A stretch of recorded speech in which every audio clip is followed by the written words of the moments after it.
Welcome to the Reddit Chronicles. Today we will be reading from Entitled Parents. Our first post is from MDizzle. My parents don't like my boyfriend, so they gave me an ultimatum. Looking for experience and opinions. All are welcome. I'll try to make a long story short. I am an only child, and my current boyfriend and I have been dating for 6 years, starting when I was 19 and he was 20. We met at junior college where we started dating, and after that we went to different UCs, but within an hour of each other. My parents met him early on by joining us at dinner. Everything seemed to go well. Then soon after, we went to his parents' house who live about 2 hours from my parents so I could meet his family. And after learning this, my mom told me how hurt she was that we didn't come to see them too. I expressed that this weekend was for me to meet his family, but it was clear that she felt almost betrayed. Fast forward, my parents invite me up to our cabin and my boyfriend joins. We take my car because it was already loaded with laundry, etc. After we arrive, my dad pulls me aside and pretty much quietly yells at me how wrong it is that I drove and that we took my car. He's the man, he should be driving, blah blah blah. This started everything going forward on a sour note. The cabin is in Tahoe. It gets cold in the winter, so my boyfriend wore a sweatshirt with his hood up during some of the time at the cabin.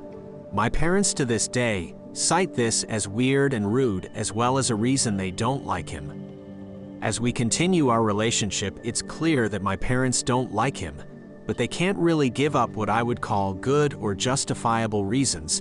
They'll say he's just not a good fit for the family. They don't tell me to stop dating him, because they can't. I'm an adult. But they do tell me that I need to keep them and him separate. They don't want to really hear about him, and he's not welcome at their house or cabin. He's never cheated on me, abused me.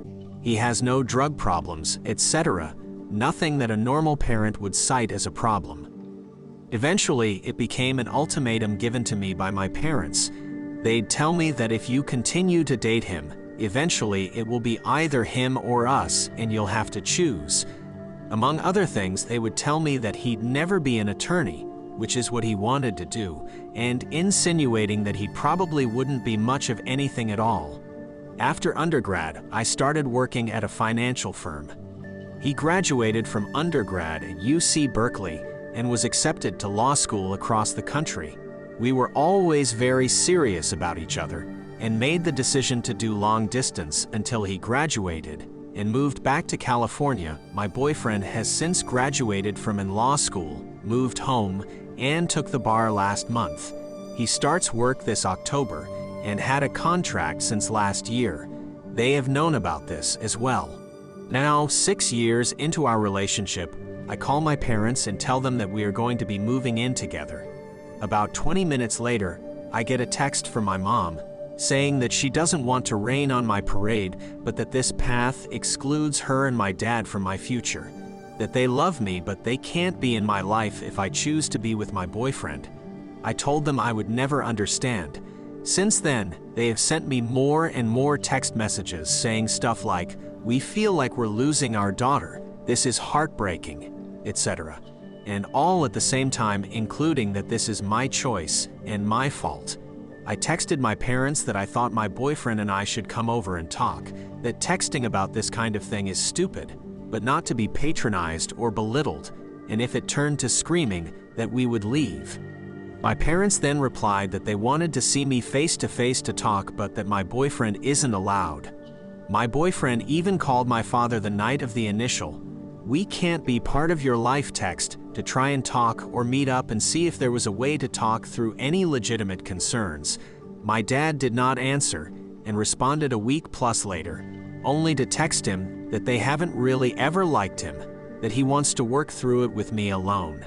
And it's mine and my boyfriend's fault for not trying to address things earlier.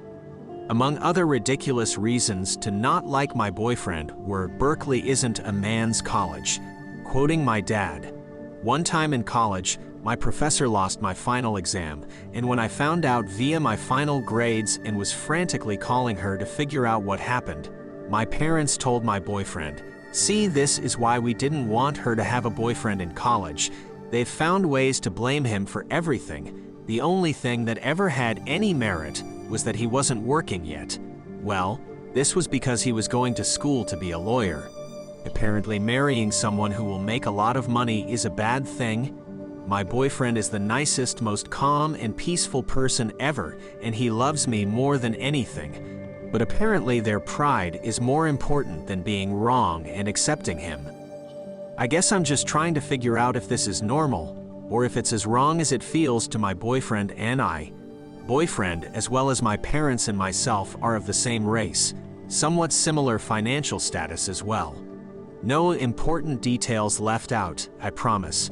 I wanted objective feedback. Believe me, if there was more, my parents would make it known to me, and I would have included it in this post. As we delve into the story, we can see that OP has been in a committed relationship with their boyfriend for 6 years. It's clear that they've made important life decisions together and are deeply invested in their relationship. On the other hand, we see the parents expressing concerns and objections to the relationship. While it's not uncommon for parents to have worries about their children's partners, it's essential to distinguish between genuine concerns and personal biases. One of the key takeaways from this story is the importance of prioritizing personal happiness. In life, it's crucial to make choices that align with our values and bring us fulfillment. It's not about choosing one side over the other, but finding a balance that allows for healthy relationships and individual growth. Our next post is by External Ad. You won't give me a key to your house. That's fine, I'll make one for myself. This is actually an entitled grandparent story, but this lady has been involved in my upbringing since I was a child. And this woman hates me. To give some background, my grandmother is a hardcore Catholic former nun and was extremely strict with my dad and with me. My dad got his 17-year-old girlfriend drunk and pregnant, which is obviously a huge no-no in the Catholic Church. My grandma basically pressured my mom to convert to Catholicism and marry my dad, and later they had 2 more kids. But because I was born out of wedlock, I am the black sheep, and not just by grandma. My entire dad's side will never be happy with me, and they hate me and my mom. For reference, I'm 24, and my sisters are 22 and 20. The youngest just moved out with her partner, but neither have jobs, and the middle one and her fiancé are extremely financially irresponsible and live with my parents and just expect to have everything handed over to them. I'm out of the house with a professional job, married, and have a child, and have been doing really good for myself, and I'm the disappointment. My grandma was extremely strict and abusive specifically to me.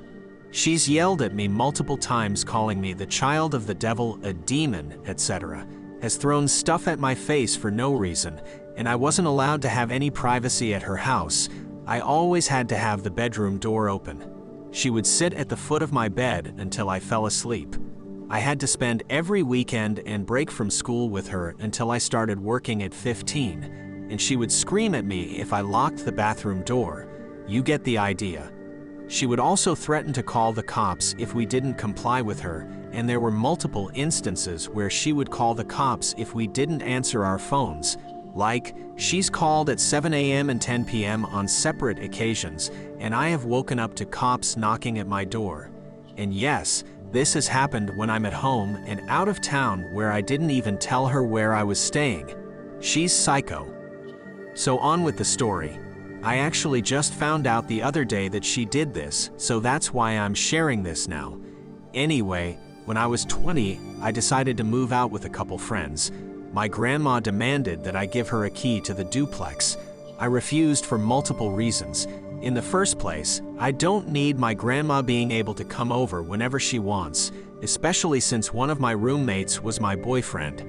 In the second place, we threw a lot of get-togethers, and I don't need her lecturing my friends that Dungeons and Dragons and anime and all that are tools of the devil, and we need to all go to church with her.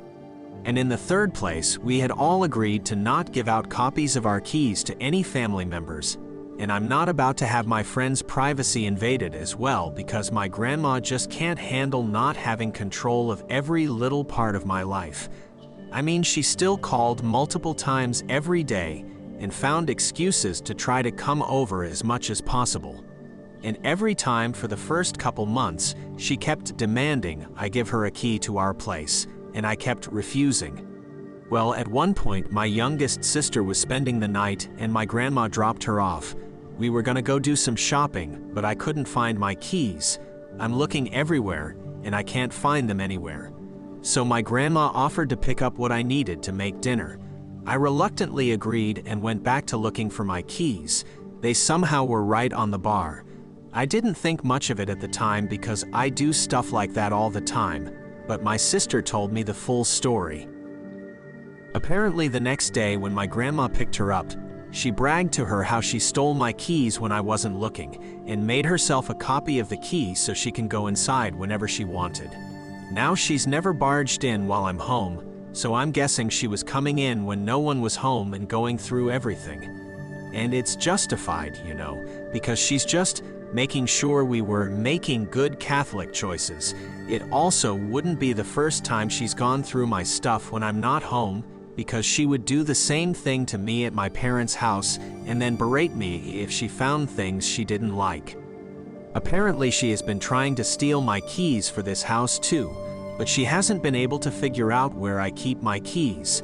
I keep my keys in our bedroom in the far back of the house and will not have my keys around her now for this exact reason.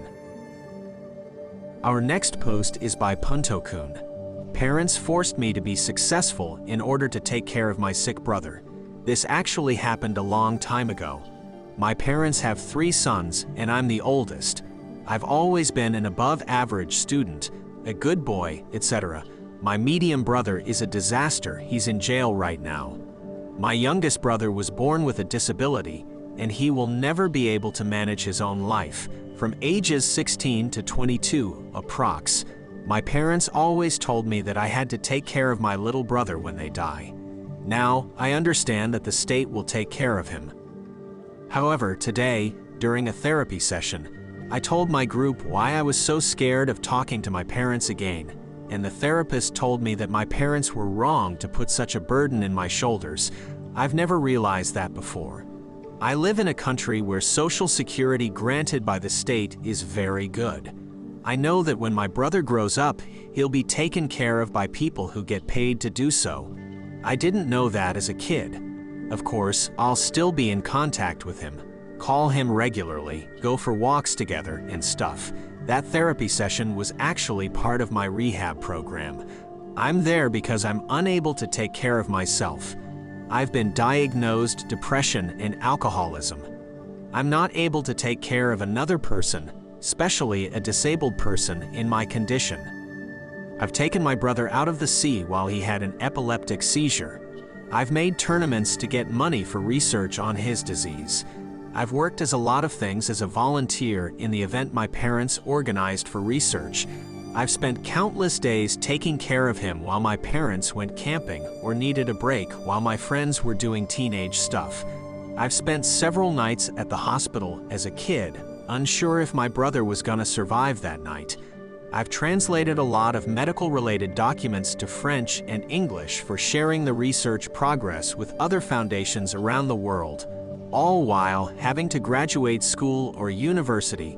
Longest example coming to mind, 90-page research progress summary, had to be translated in less than 2 months. I can describe to you what the incorrect pieces of DNA in my brother's body and the process that causes his brain to work improperly. While I have no idea about my own disease, multiple sclerosis, I've learned to type with special characters for mentally challenged people in order to teach stuff to my brother. I've battled a clown with wooden swords in a stage in a raise awareness event, an event my parents took me to only because I'm the only person in the family able to speak fluently the language the event was in. In exchange, my parents gave me no attention as a kid because I was already the good one, until I stopped getting top grades in university. There, they started pressing me until I had to leave home. because my dad wouldn't allow me to have any free time. While I was away, I tried meeting my brother as many times as I could, even if it meant meeting my parents and their hurtful comments too. Some months ago, living in a big city, I called my mom and she made me want to jump into the metro railway just as the metro was approaching.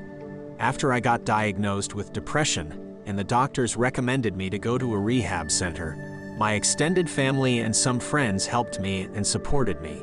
However, my parents opposed that because I would be wasting 2 years. I can't imagine the weight OP in this story have carried for so long. Dealing with your parents' expectations and their brother's needs. His dedication to your siblings' well-being is clear, but it's essential to prioritize their own mental health and happiness too. Thank you for listening to the Reddit Chronicles. Follow for more content.